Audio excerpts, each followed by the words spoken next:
10, 11, 12, 13, 14, 15, 16, 17, 18, 19, 20, 21, 22, 23, 24, 25, 26, 27, ও ভাই 1 কেজি মিষ্টি দেন মোরে।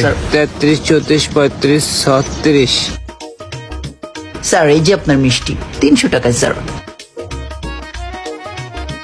ওই 300 টাকা 200 টাকা দাও ফেরত। তোরে না একদিন কইছি যে দোকানের ভিতরে স্যার কবি নাহলে বস কবি, তুই আমারে তুই করে কসকে তো আবার কাস্টমারের সামনে।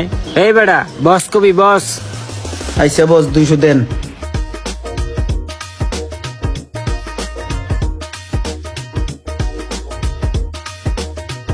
এ রুমান আমার 2000 টাকা দে তো আওলাদ পোলাডারে ডাক্তার দেখাম।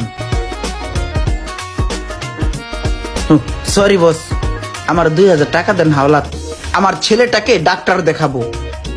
তোরে টাকাওয়ালা দেওয়া যাবে না, তুই তোর পোলার কথা কয়ে নিয়া টাকা পয়সা নিয়া উল্টা পুল্টা ভাবে খরচ করস। তোরে আমি ভালো করে চিনি, যা কাম কর। হালার গা হালা এই আগের মতো নিয়ে আছে কিপটা হালার গা হালা। ওই বেটা পানি আজকে আসছে রে।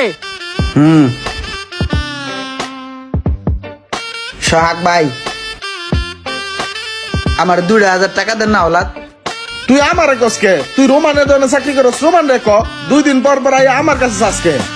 তোর মালিক তো কোটি কোটি টাকার মালিক, কত বড় বিজনেস করে, তোর মালিকের কাছেই কো, আমার কাছে এরকম বারবার আবি না।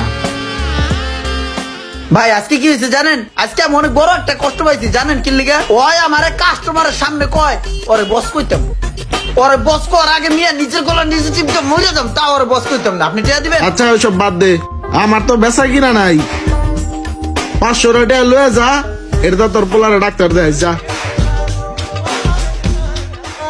হালার টেরে টেয়া কই নাই জীবনে, কাগজের মতন উড়াইছি। আর এখন 500 টাকার লেগে মানুষের পিছে পিছে ঘুরতে হয়। কে জিন্দিগি আগে সময় থাকতে টাকাকে মূল্য দিতে শিখুন, নয়তো একসময় এই পরিস্থিতি আপনার হতে পারে।